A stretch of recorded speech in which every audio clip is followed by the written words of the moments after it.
Y seguimos en Canal 20 y estamos en Conectadas y recibimos a Gabriela. Gabriela, muchísimas gracias por venir. Gracias, muchas gracias por la invitación. Bueno, Gabriela, hay una jornada por el Día Internacional del Autismo y vos sos parte de Familias SEA Villa María. Primero, quiero saber, para la gente también del otro lado, ¿qué es Familias SEA aquí en Villa María?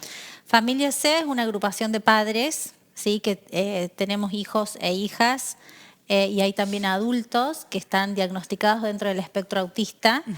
Y hemos formado la familia SEA Villa María y Villanueva, ¿sí? Estamos entre las dos ciudades, somos un grupo de padres que llevamos adelante estas familias con la idea de acoger a quienes recién entran en el espectro, con la idea de poder guiar y con la idea de poder contener, porque sobre todo en los primeros tiempos es bastante difícil como poder encontrar el rumbo y saber por dónde ir. Entonces para eso estamos nosotros, para acompañar a las familias.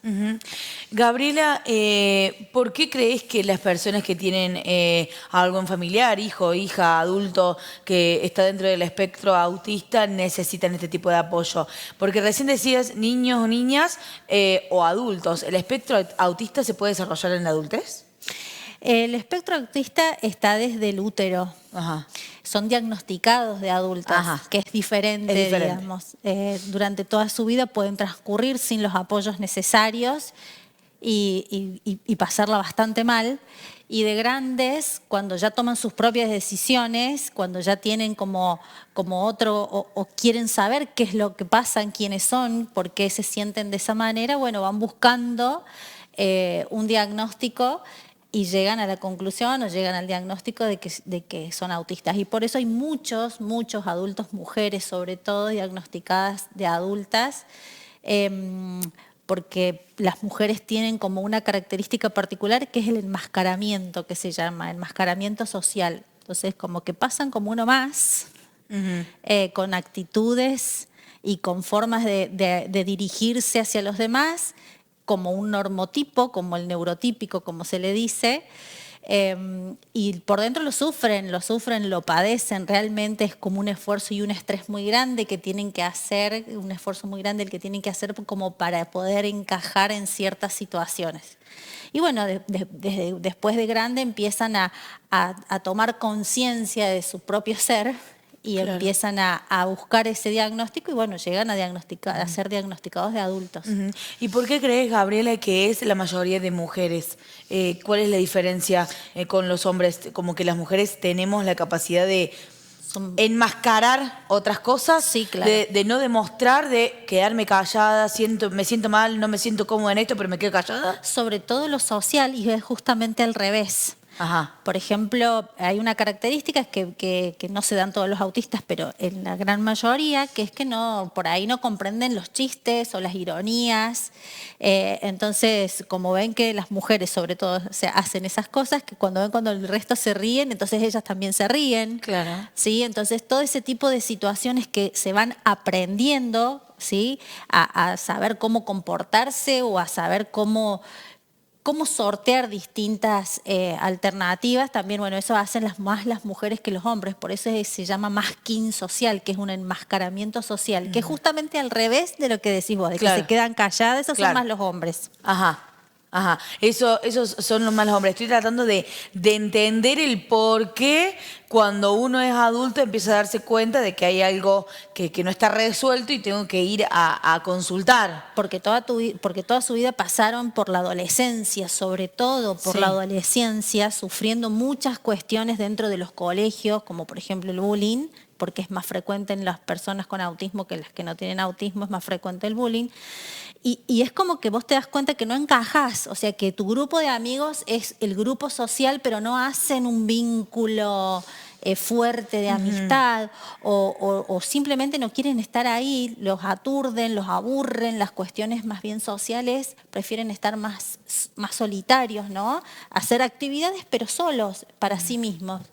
Y llega un momento de su vida que bueno, que han pasado por todo eso, que llega un momento que es como que ellos también quieren saber. Y si no pasa, también como muchas otras veces, que es cuando te llega el diagnóstico de tu hijo. Claro. A nosotros en las familias pasó eso, hay un varón adulto que llega a su diagnóstico porque primero llegó su hijo al diagnóstico. Claro. Entonces él se veía como que era su propio reflejo y él pasó toda su vida sin entender, sin saber que es autista, y entonces a raíz del diagnóstico de su hija llega el suyo propio.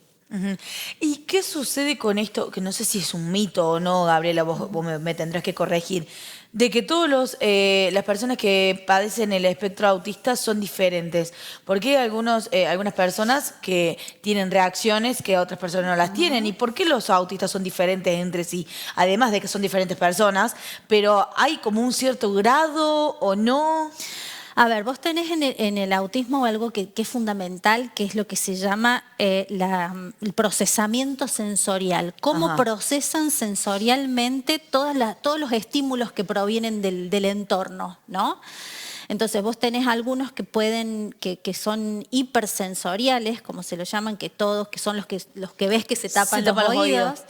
Y después tenés otros chicos que son los hiposensoriales, chicos y adultos hiposensoriales, que vos lo podés ver en pleno julio y sin remera, por ejemplo. Claro. ¿No? Entonces, como que hay una distorsión en el procesamiento sensorial, y eso que hace que vos, es lo que decís vos, que unos sean de una manera y otros sean de otra. Hay algunos que no toleran el contacto, ¿sí? Otros que no toleran la etiqueta de la ropa, del roce o la costura de las medias, por ejemplo. No los toleran. Hay otros que son las texturas, que puede ser rugoso y está todo bien, pero si es como muy laxo no va. Son selectivos alimentariamente, entonces hay algunos alimentos que sí y otros que no. Los que son crocantes por lo general sí, los otros no. Entonces, lo que vos tenés es justamente como una distorsión en el procesamiento sensorial de todos los estímulos que tiene la persona a diario, y entonces cada uno reacciona o cada uno responde de una manera diferente, ¿no? Hay algunos que si los tocas y los abrazas con fuerza está todo bien, pero si los acaricias es como una sensación de sentirse agredidos, ¿no? Entonces, ¿cómo percibe cada uno de ellos la cuestión táctil, la cuestión vestibular? Bueno, son varios. Es una cuestión de cada uno. Sí, sí. ¿Y qué sucede, Gabriela, con las familias? Porque me decís que están integrando este tipo de familias que están en Villa María y Villanueva.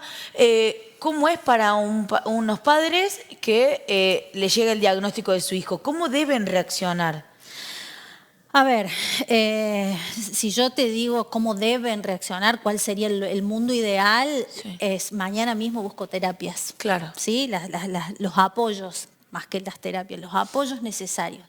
Lo que pasa es que vos primero tenés que hacer el duelo del hijo que no vas a tener, del Ajá. hijo que imaginaste durante todo tu embarazo. Ajá. Hasta que cumplió 2 años, 3 años cuando te lo diagnostican, o 5 años, y primero tenés que hacer el duelo del niño que no va a ser. Claro. Después que vos haces ese duelo, que a veces es muy duro lo que estoy diciendo, pero realmente es así. Después que vos haces el duelo, viene la parte de la negación y después de la aceptación, como todo duelo, ¿no? Es hacer realmente eso. Y cuando llega la parte de la aceptación, que ya las familias hacia adentro lo pueden hablar, hacia adentro abiertamente pueden hablar de lo que nos está pasando, recién ahí después podés salir a ayudar a otros, ¿no? Entonces, yo lo que siempre digo es que las familias reaccionan como pueden, ¿no? Porque de repente te encontrás con un diagnóstico que no esperabas, que quizás te dabas cuenta que algo no estaba funcionando bien, pero como hay tanto cuco alrededor del autismo, sentís que se te viene el mundo abajo, es un palo en la cabeza. Cuando te lo dicen, Claro. es como un palazo en la cabeza y que te tenés que recuperar, ¿no? Claro. Porque primero hay como un estereotipo del autismo instalado socialmente que puede que no sea mi hijo, que puede que sea el hijo de otra persona.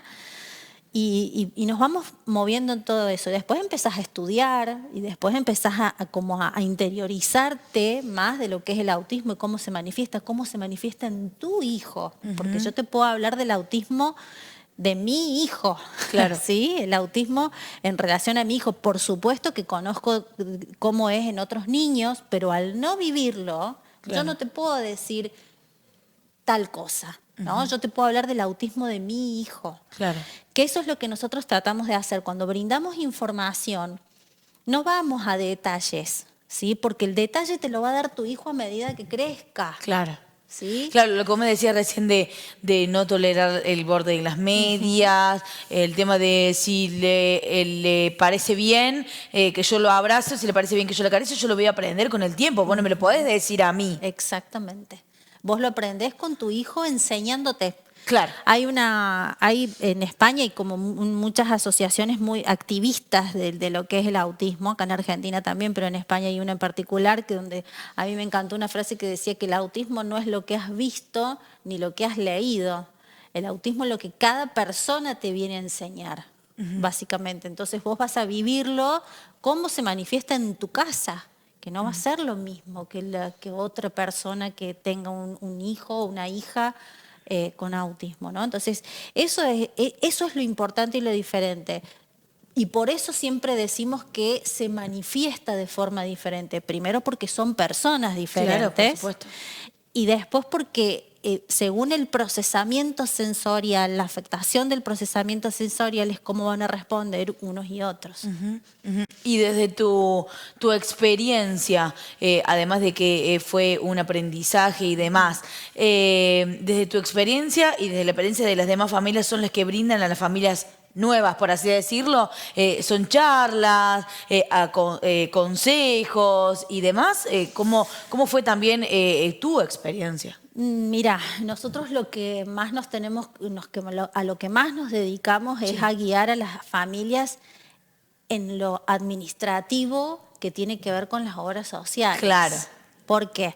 Porque hay una ley específica de prestaciones para las personas con discapacidad y que los padres las desconocemos. Vos imagínate que cuando te llega el diagnóstico, no alcanzás a procesar el diagnóstico, que ya tenés que empezar a moverte para conseguir todos los apoyos. Si tenés obra social, si tenés la suerte de tener una obra social, pasa que las obras sociales juegan con el desconocimiento de los padres. Claro. Entonces ahí donde estamos nosotros. ¿sí? Claro. Nosotros decimos, independientemente de la religión que sean, es como que la ley de discapacidad o de las prestaciones básicas en discapacidad tiene que ser tu Biblia. Claro. ¿no?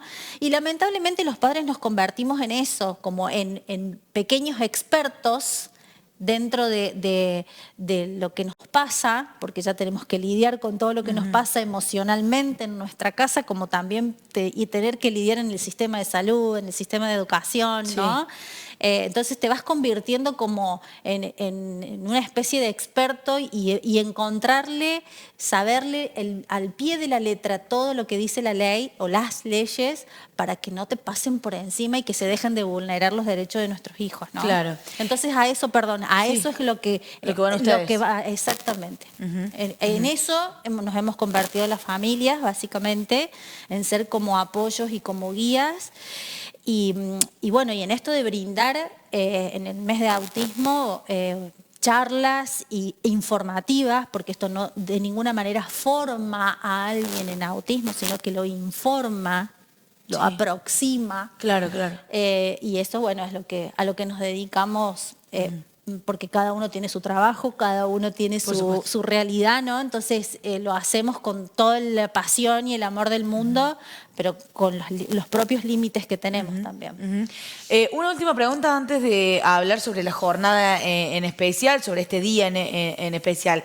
Para las familias que están del otro lado, que comienzan a escucharte y decir, ¿cómo hago para saber si mi hijo es o no? ¿Qué es a lo que yo le tengo que prestar atención? Por ejemplo, una madre o un padre primerizo. ¿A qué le tengo que prestar atención yo para reaccionar a tiempo, por así decirlo, como para que mi hijo tenga la educación adecuada, tenga el apoyo adecuado? ¿A qué le tengo que prestar atención? Bueno, hay signos de alertas que se dan cuando son bebés. Claro. ¿no? Por ejemplo, esto que vos lo llamás y parece no escucharte. Ajá. ¿Sí? no sé, ponele, Mariana, Mariana, Mariana, y Mariana, vos sabés que Mariana escucha, pero en ese momento parece no escucharte y está ahí. Que no te señala con el dedo qué es lo que quiere. Por ejemplo, vos viste que los chicos cuando quieren algo, lo primero que hacen cuando son más bien chiquitos, ¿no? Cuestiones de que prefieren jugar solos. Si ya cuando son más grandes, ponele, en vez de hacer un juego funcional con un autito, el juego funcional es deslizarlo, lo dan vuelta y empiezan a jugar con las rueditas, o empiezan a alinear, o empiezan a apilar. Ahí vos ya tenés, y no es un juego funcional, a eso me refiero, no es un juego que vos digas, bueno, estás jugando a algo, sino que es simplemente alinear o apilar por apilar. Claro. Otra puede ser cuando corren, por ejemplo, y empiezan a aletear las manitos que hacen esto. Hay distintas situaciones en las que vos podés ver, por ejemplo, no sé, empiezan a girar sobre su propio eje, empiezan a girar, girar, girar, y de repente dejan de girar y no se marearon. Ajá. ¿Sí? Que viste, cuando vos empezás a girar te desestabilizás, bueno, no se marean, pero esto de girar o de jugar siempre repetitivamente a algo, las ecolalias, por ejemplo, yo te digo a vos hola, ¿cómo estás? Y vos me repetís hola, ¿cómo estás? Yo estoy muy bien, ¿y vos cómo estás? Yo estoy muy bien, ¿y vos cómo estás? No te responden, digamos, a tu pregunta, sino que repiten lo que vos haces. Eso se llama ecolalia. Bueno, eso también es algo para prestarle atención. Lo primero que tenés que hacer es ir al pediatra, ¿sí? Y decirle, o que no te hable, por ejemplo, cuando vos tenés, cuando van avanzando en la edad, dicen algunas veces balbucean, o sea, cuando son bebés balbucean, después empiezan a decir algunas palabras y después empiezan a armar frases. Cuando es la época de las frases y que no hay frases, vos tenés que ir y consultar, ¿no? Y con el pediatra y decirle qué es todo lo que vos estás viendo. Claro. Porque vos no es solamente decirle, no habla. Bueno, pero ¿por qué? Dame el contexto. Siempre contextualizar las situaciones, ¿no? Cuando sos padre primerizo es más difícil porque no tenés con qué compararlo con quién. Yo siempre digo, no se sientan mal de comparar. Háganlo, no pasa nada. Ahí es donde muchas veces encontrás estas situaciones que son atípicas, ¿no? Entonces, bueno, es esto de comparar, no pasa nada. Comparando, no vas a ser un mal padre por compararlo con tu hijo anterior o con el chico del lado de tu casa, no. Ahí es donde vos tenés que poner el ojo como para ver si el desarrollo es el habitual. Hay varios signos de alerta, después si vos querés yo te paso digamos, por supuesto. El afiche que nosotros tenemos de los signos de alerta. Porque, digamos, eso es lo que hace la diferencia. Siempre consultar a un pediatra. Si el pediatra te dice, no, esperalo, no lo esperes, no, andate a otro pediatra y consulta con otro pediatra, ¿sí? Con otro especialista que realmente te llene, porque vos como mamá te tiene que llenar la respuesta del pediatra, porque no hay nada más frustrante que vos vayas a plantear algo sobre tu hijo y le bajan el precio a lo que vos estás viendo, ¿no? Claro. Entonces, bueno, eso, de ir y encontrar una respuesta que a vos te llene. A lo mejor no es la que vos esperabas, pero te llena lo que te dicen y entonces también tenés que ir por ahí.